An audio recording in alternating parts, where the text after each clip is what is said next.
Greetings and salutations, my friends, and welcome to a very well-deserved existential crisis, because I said this in my 6 books I want to read before the year ends video. I'll say it yet again. I'll reiterate it for anyone who didn't watch that video, or for anyone who wants to hear it again. How in the world is the year almost over? I said it in that video, and I meant it. Yeah, the year's almost over and it's crazy to think about, but now, a month and a half away, it feels wild to say we're almost at the finish line for 2023. And so I'm having a bit of an existential crisis. I hope I'm not the only one. I'm here to do the end of year book tag. Every single year as the fall starts and we go into the winter season, everybody bands up in solidarity of the end of year and we start doing the end of year book tag, which is essentially one last checkup before the year ends. We talk about maybe some goals for the next year. What are some books that we're still hoping to read before the year ends? And it's just a very, albeit short, very well-rounded book tag that I personally enjoy. And so this year we're bringing it back to the channel. We're doing it because a girl wants to read everything before the year ends, and I don't know that we're gonna get there, but we can hope. And as always, I will leave the creator of the tag linked down below. This one was created by Ariel Bissett. Let's go. For question number 1, we have got, are there any books you started this year that you need to finish? And the answer for this one is always extensive. Excuse me as I pick up some books, because you guys will truly be astounded by the amount of books I've started this year and have not finished. And this, I am sure, is not the extent of them. These are the ones I just have on my TBR card. Please hold. Oh, you got this, and this, and this, and these, and this, and these. I'm sure I've got a gazillion more on my bookshelves, because if you guys know anything about me, is that my ADHD brain will just bounce from book to book because I just want something different. And it's not that I'm not enjoying what I'm reading. Sometimes I very well may be adoring it, but I also just need something different. And so I've got plenty of books to finish, clearly, before the year is over. But this is simply not going to happen. I can see my shelves right now, and I can tell you, Percy Jackson and the Battle of the Labyrinth is also not finished. I can also tell you Amari and the Great Game, also not finished. Sword of Destiny, haven't finished it. Rage of Dragons, haven't finished it. What else have I not finished? Spinning Silver, haven't finished that either. Listen, it is truly a problem. I have a problem of starting books and not finishing them. That is the truth. That is where we're at. I just have to admit it. I have to be honest. I have to come clean. We have a problem. Let me give you a rundown of what I do want to finish before the year's over. Let me just give you a little rundown. I love that I said, let me be realistic, and I only put 2 books down. That's where the problem is at. So let me tell you, the 5th season by N.K. Jemisin. I really do want to finish this. It's a really good book. Have never read anything like this. We follow a post-apocalyptic world where the world just keeps ending over and over again. It's prophesized, it's inevitable, it's going to happen, and we particularly follow that, as far as I know, through the scope of a grieving mother seeking answers and revenge over her kid's life, and it kind of goes from there. I know it has some form of elemental magic or elemental powers abilities, and that's the extent of what I know. Have heard amazing things. I did get please hold, I got 44 pages in and I didn't pick this back up again. Not because of a lack of good writing, because it has all of the good writing. It's just me. I'm the problem. With Daisy Hates, the problem is the book. It's not me. Daisy Hates is the sequel to Magnolia Parks, and we follow 2 side characters from that first book that have an entanglement, an entangled ship. I don't even know what to call it. They're canoodling with each other, but they're also hung up on other people that they've dated in the past, which prevents them from fully getting together, much like Magnolia and BJ. And the book has footnotes. It's a romance. Don't ask me. Honestly, I could not answer exactly why it has footnotes, but it does. It does for some reason. Long Shadow, which I've started, and this was very well what might have put me in a bit of a slump. Aside from reading a crap ton in October, I'm not really loving this book, so I don't know what I'm gonna do with this one, but I do want to finish it. It's the last in a series. But in this one, we have magic and fairies and coziness. It's like Bridgerton, but make it magic. And we follow Mercy as she's trying to crack this case that is currently happening in the land, and she has been always told that magic is not something she should perform, and so she kind of learns it illegally with somebody who knows magic, who also kind of learned it illegally. And it's, you know, it's what it is. It's not, it is what it is. It's not that great so far. Then we have got Words of Radiance, which self-explanatory. self-explanatory. I am going to finish that for sure. Let me tell you that one, I am going to finish. If anything's gonna get finished, it's gonna be Words of Radiance. That needs no explanations at this point. The Bone Season by Samantha Shannon. I am reading the revised edition because I wanted to see how much better the writing would be, because I enjoyed the Bone Season more than I did Priory of the Orange Tree, and so I wanted to see this new revised edition. Can confirm,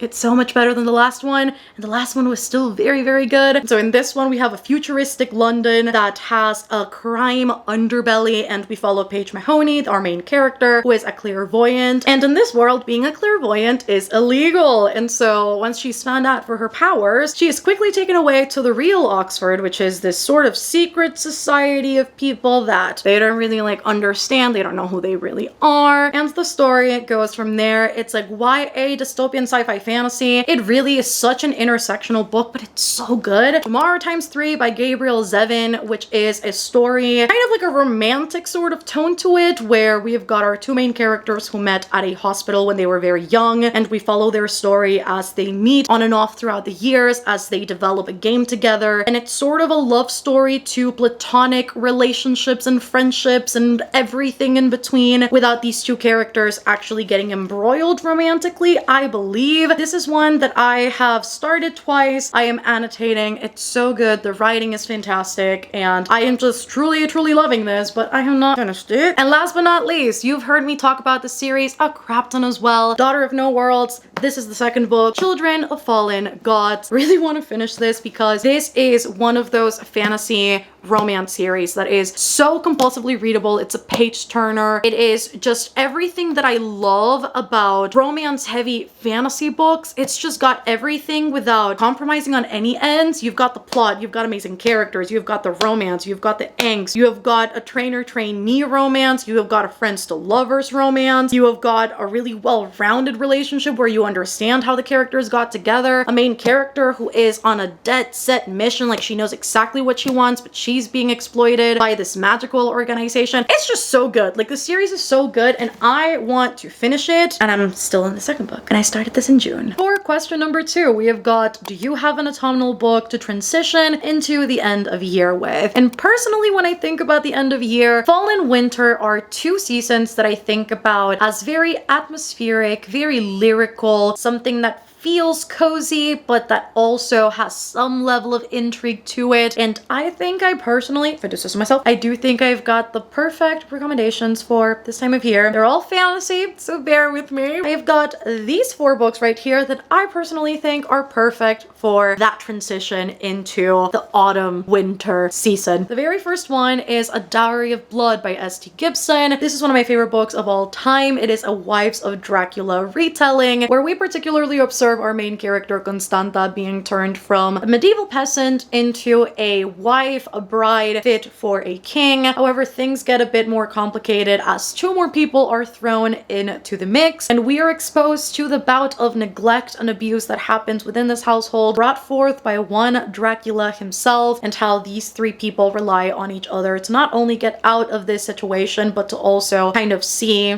the other side of the coin. What's so interesting about this book is that we see Constanta struggle between loving Dracula, or once having loved him despite all of the flaws, despite all of the problems, and yet yearning to be free because she knows that there is so much more that life has to offer than what she has been experiencing for years and years and years. And these 2 new people added to the mix are kind of what brings forth a lot of that feeling as well, of this can't be all there is to the whole thing. And I love how the book starts out. It still has these bouts of epistolary writing similar to Dracula, and so it's not that different from it, but we still do get full pieces of prose, which I think is fantastic. And so the book starts out, I never dreamed it would end like this, my lord. Your blood splashing hot flecks onto my nightgown and pouring in rivulets onto our bedchamber floor. But creatures like us live a long time. There is no horror left in this world that can surprise me. Eventually, even your death becomes its own sort of inevitability. I kind of want to reread this book because I never annotated it, and I feel like this book is worthy of annotation. And so maybe one of the books I need to read before the year is over is a reread of this. Maybe, I don't know, maybe. More vampires, because what about vampires does not scream fall and winter? A Discovery of Witches by Deborah Harkness. And I think that this is not only the perfect book for this time of year because it is a paranormal romance, but because the book is so deeply woven into historical scientific facts that is so perfectly meshed into the plot that I think it's one of those escapism and yet very intellectual reads for the end of the year. Deborah Harkness herself is a historian, and so the way that she manages to include both sides of the coin from fiction to actual real history, I think is fantastic. And you can tell that this is coming from a person who loves her field of study. She loves what she does, and I think you can tell in every single page. So in this one, we have our main character, Diana, who is a witch, yet she hates being one. She refuses to use her powers. She refuses to embroil herself into this world because she knows exactly what it has costed other people. And she finds herself inevitably in the mix of everything, right in the middle of it, when she finds the lost text, the Ashmole 782, that nobody can get a hold of except for her. She's the one that's done it, and she strikes an unlikely alliance with Matthew, who is a vampire, and the two very quickly strike up a romance as well, which is completely against the rules because interspecies romances are not supposed to happen. And so not only are they attempting to solve the mystery of the Ashmole 782 while also hiding it for people and also making sure that they stay safe because their romance is technically forbidden. It's so atmospheric. The bouts of history and science in this were so fascinating. Never in a million years did I think I'd be interested in either of those things, and yet Deborah Harkness just has a way of hooking you into the story. Also, it does remind me a little bit of Underworld. If you've watched Celine, Michael, that whole dynamic, again, forbidden interspecies romances, if you know, you know. Of course, I had to bring in a more lyrical, a very atmospheric read. Don't quite know exactly what season this is supposed to take place in, but the entire lore behind this book is that the deities, the entities that preside over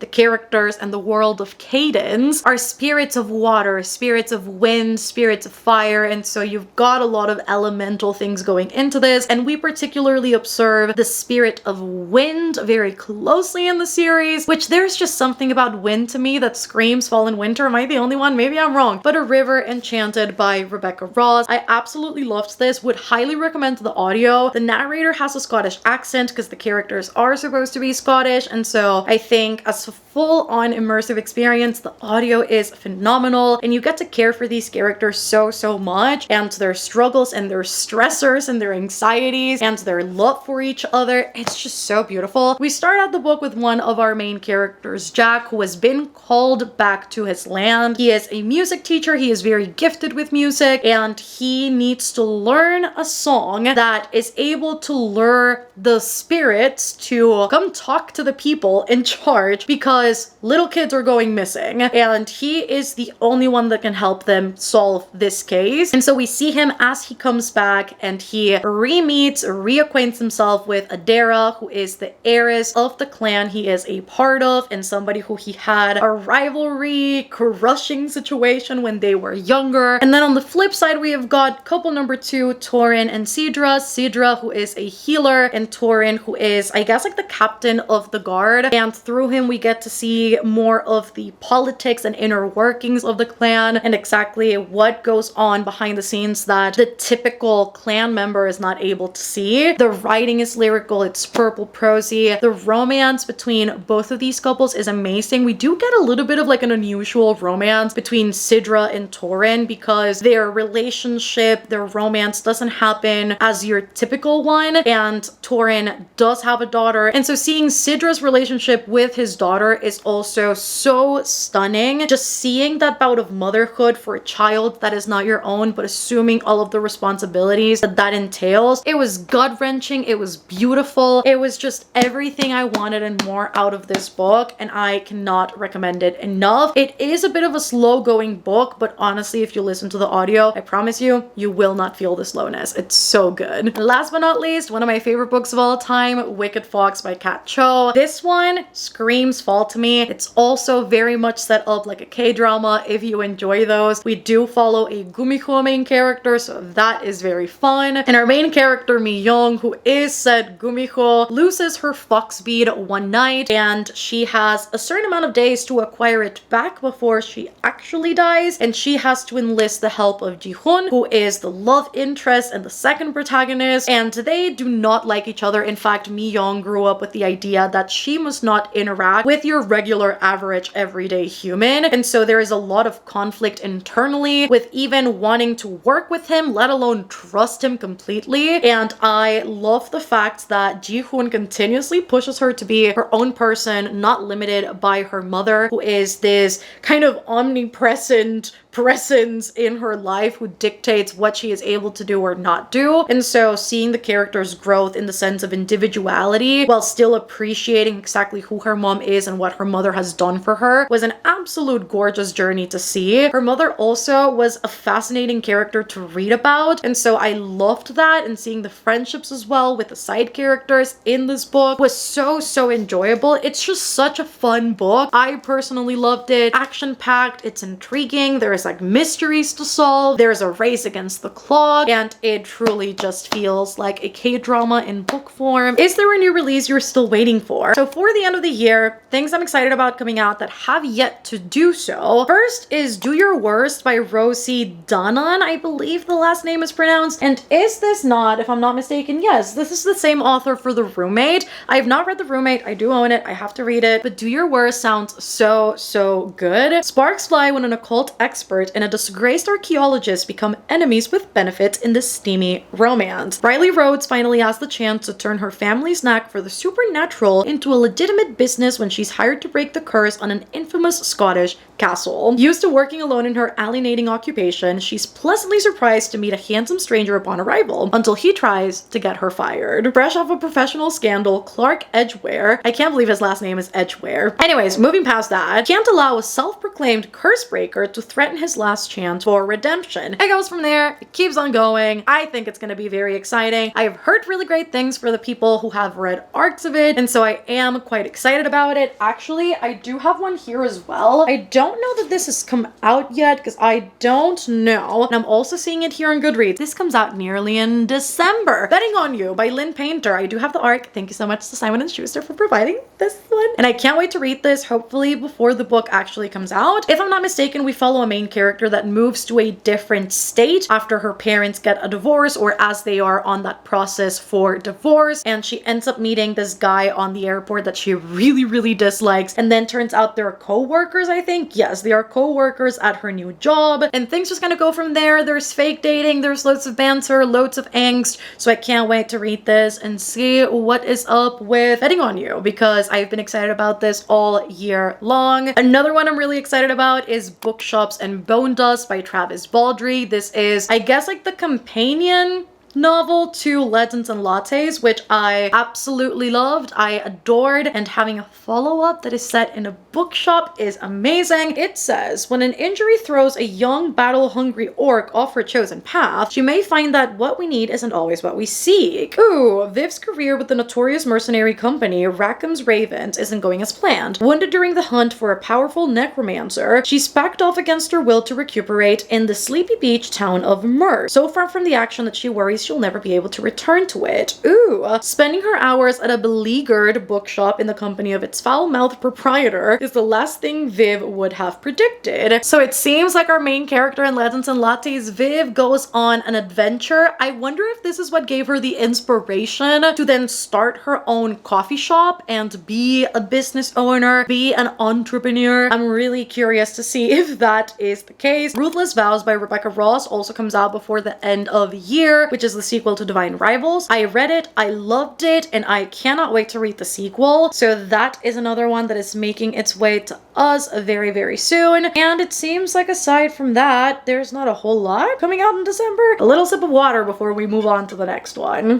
What are 3 books you want to read before the end of the year? I already made an entire video dedicated to 6 books I want to read before the year is over, so I will be leaving that linked down below in case you guys want to check it out. But if it were not any of those 6 books, which I did mention: The Blood Trials, Children of Fallen Gods, Silver Under Nightfall, also mentioned The Fine Print. I think if I had to choose another set of 3 books that I wanted to read before the year's over, I think I would go with these 3 right here. Maybe an unlikely answer, but The Summer of Broken Rules by K.L. Walther. I've seen people raving about this up and down all over social media, and not only that, but I've also recently seen Sourcebooks post a fan art or a commission they did for the 2 love interests in this one. It is gorgeous. I want to read this. Did the illustration do it? Maybe. I am a sucker for illustrations. If you give me visuals, I am there, baby. I am there, honey. You've got me. And in this one, we have our main character, Meredith, who lost her sister Claire 18 months ago, and she has been living in her own corner, isolated from the world, yet she is determined, as the book starts, to switch that over and reincorporate herself to the real world, and that will be done at a vineyard where her entire family will be at for a wedding, and she will join all of the festivities, all of the games, and she will form a cute alliance with one of the groomsmen, which will in turn upend her entire world. And apparently it's super good. Want to see what it's all about. And I did interview the author actually a few years back, and I have yet to read the book, and so I really want to give this a good read. Next up, Foul Lady Fortune by Chloe Gong. I can't wait to dive into this because it is the follow-up to These Violent Delights, which I absolutely adored. This is set in 1930s Shanghai, and we follow 2 of the side characters, familials of Roma and Juliet, that we see in These Violent Delights. So we do follow Rosalind, and I believe her name is, oh, not Anastasia, that's not her name. Alina? No, that doesn't sound right. I can't remember her name, but Roma's sister. We do see her here as well. This is a spy plot, which sounds super, super cool, and I've heard that the romance in this one is top tier, that the plot, everything is so good. I've even heard people say that they prefer this way more than These Violent Delights, so I am excited, but I am intimidated. Then last but not least, Stars and Smoke by Mary Lou. In this one, we have got a global superstar, which is our main character, Winter Young, and because he has been requested by a crime tycoon to give him a private concert for his daughter and whatnot, he is enlisted by a spy organization to infiltrate the ranks of said man and bring down this criminal group, and he will do so with the help of an agent who is the love interest in this organization, and we go from there. And it sounds really fun, and I really want to read these books, but will I actually read these books? I don't know. Is there a book you think could shock you and become your favorite book of the year? I am proud to say I do think so, and it's my current read. I'm scared of it kind of, you know, dipping down towards the end, but I am having